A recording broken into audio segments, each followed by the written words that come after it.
नमस्कार, मैं हूं अभिषेक कुमार और आप देख रहे हैं द राष्ट्र। इससे पहले हमने बिहार की स्वास्थ्य व्यवस्था की बात की थी और आज हम बात करेंगे बिहार की डूबे हुई शिक्षा व्यवस्था की। आज हम बात करेंगे बिहार की नकारा शिक्षा व्यवस्था की। आज हम बात करेंगे बिहार की ठप हुई शिक्षा व्यवस्था की।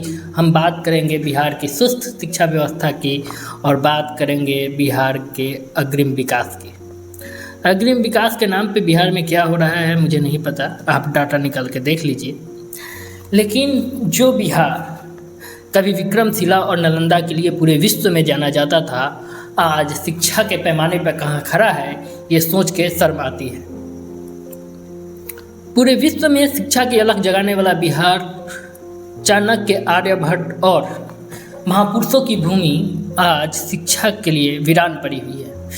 भारत के टॉप 100 विश्वविद्यालयों में सिर्फ एक विश्वविद्यालय जो बिहार में है उसका स्थान 79वां या 80वां है।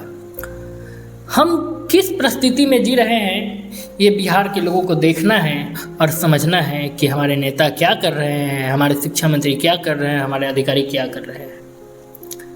आज बिहार सिर्फ 32 अंक लेकर के पूरे देश में सबसे निचले पायदान पे है। नीति आयोग की रिपोर्ट के अनुसार जो 20 बड़े राज्य हैं भारत के, उनमें से 19वां स्थान पे है। हम कह सकते हैं कि बिहार उस कछुए की चाल से चल रहा है जिसे 100 किलोमीटर की दूरी तय करने में अभी भी 10 साल लग जाएंगे।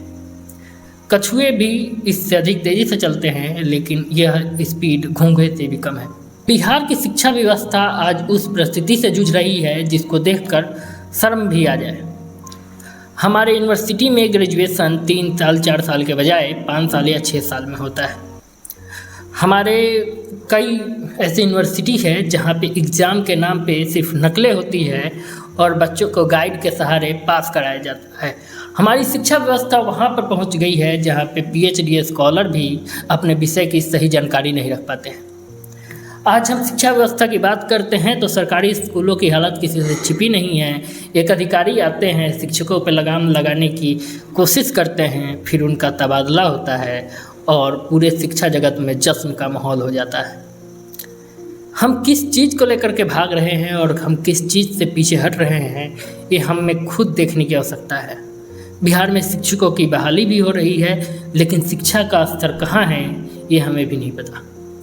बिहार में कहीं पे बिल्डिंग है तो कहीं शिक्षक नहीं है, कहीं शिक्षक है तो बिल्डिंग नहीं है, और जहाँ दोनों हैं वहाँ बच्चे नहीं हैं। बिहार में एक सरकारी स्कूल के आसपास 2 प्राइवेट स्कूल चलते हैं, उसमें भी जनसंख्या सरकारी स्कूल के मुकाबले अधिक होती है। मिड डे मील के नाम पे बच्चे स्कूल जाते हैं और खिचड़ी खा के चले आते हैं। ये कहावत आज से 5 साल 7 साल पहले बहुत अच्छी लगती थी, लेकिन आजकल तो खिचड़ी भी समय पे नहीं मिलती है और शिक्षा की बात तो राम भरोसे चल रहा है। राम भरोसे की भी बात होती तो वाल्मीकि की रामायण सबने पढ़ी होगी, सबने जानी होगी। शिक्षा का महत्व तो द्वापर और त्रेता युग में भी था, लेकिन क्या बिहार में वह शिक्षा की अलख अभी जगी हुई है? हमारे बच्चे 9वीं 10वीं 11वीं 12वीं करने के बाद मजदूरी करने के लिए बाहर जाते हैं या अधिक शिक्षा ग्रहण करनी होती है, उसके लिए भी बाहर जानी पड़ती है। यूनिवर्सिटियों के नाम पे हमारे बिहार में सिर्फ बड़ी बिल्डिंगें हैं और उसके अलावा VC का वह फरमान से एग्ज़ाम इस महीने नहीं 6 महीने बाद होगा। बाबा साहेब भीमराव अम्बेडकर ने कहा था कि शिक्षा शेरनी का दूध है, जो पिएगा वो दहाड़ेगा। यहाँ पे शेरनी का दूध तो नहीं, बच्चों को गाय का दूध भी नसीब नहीं हो रहा है और बच्चे कुपोषण के शिकार है। स्कूल जाते हैं, मिड डे मील के नाम पे कीड़े वाले चावल खाते हैं, बीमार पड़ते हैं, फिर हंगामा होता है, स्कूल में तोड़फोड़ होती है, फिर प्रशासन आता है और फिर कार्रवाई होती है। कार्रवाई क्या होती है सबको पता है, लाल फीताशाही की सरकार और लाल फीताशाही का न्याय सभी जानते हैं। स्कूल में तोड़फोड़ होती है, जो 2-4 बेंच रखे हुए होते हैं वो भी टूट जाते हैं, फिर बच्चे बोरा पे बिछा करके, तिरपाल बिछा करके पढ़ने के लिए मजबूर होते हैं। बिहार के सरकारी स्कूलों में पढ़ने वाले बच्चे निम्न वर्ग और गरीब के बच्चे होते हैं, दिहाड़ी मजदूरों के बच्चे होते हैं, किसी के खेत में काम करने वाली उस माँ के बच्चे होते हैं जो एक वक्त की रोटी के लिए भी सरकार की तरफ चेहरा उठा कर देखते हैं, आँख उठा कर देखते हैं कि 5 केजी चावल या गेहूँ का इंतज़ाम हो जाए। देश के किसी भी कोने में अगर आप जाते हैं और बच्चों से पूछते हैं कि आपका सपना क्या है, तो बच्चे बोलेंगे मुझे डीएम बनना है, मुझे कलेक्टर बनना है, मुझे एसपी बनना है, मुझे सैनिक बनना है, मुझे डॉक्टर बनना है। बिहार के स्कूलों में बच्चों से जाकर पूछेंगे तुम्हारी ख्वाहिश क्या है, तो बच्चे बोलते हैं कि बारिश में छत टपकता है और आंधी आने पे ये जो छज्जे हैं वह हिलने लगते हैं। बिहार के बच्चों का सपना ये है कि उनका स्कूल सुरक्षित हो, जहाँ पे वे शांति से पढ़ तो सके।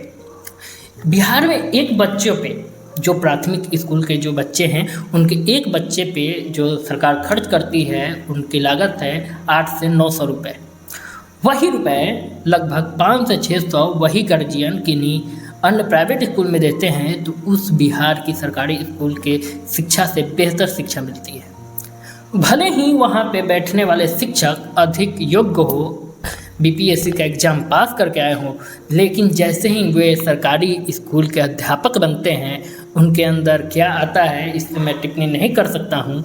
लेकिन ये ज़रूर है कि शिक्षा के लिए लोग प्राइवेट स्कूलों की तरफ देखने के लिए मजबूर है, कोचिंग संस्थानों की तरफ देखने के लिए मजबूर हैं, क्योंकि अगर शिक्षा चाहिए तो लोगों के अंदर यह भावना है कि सरकारी स्कूलों में, सरकारी विद्यालयों में पढ़ाई नहीं होती है। सरकारी विद्यालयों में राजनीति होती है, विद्यालयों में एक दूसरे पे कटाक्ष होते हैं, गांव के मुखिया, सरपंच और वहां के स्थानीय दबंग नेताओं की या दबंग लोगों का वर्चस्व रहता है।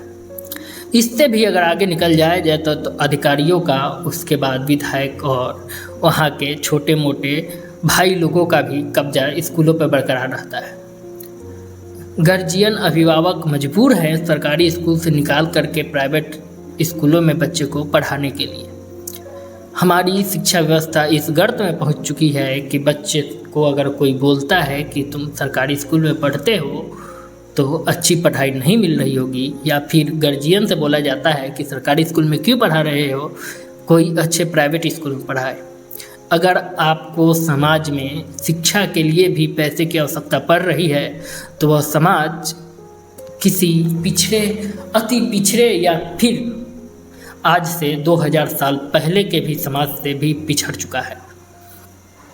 धन्यवाद। हमारी सीरीज आगे भी चलती रहेगी। आगे हम बात करेंगे अन्य मुद्दों पे। पिछली सीरीज हमारी स्वास्थ्य व्यवस्था पर थी, ये हमारी शिक्षा व्यवस्था पर थी।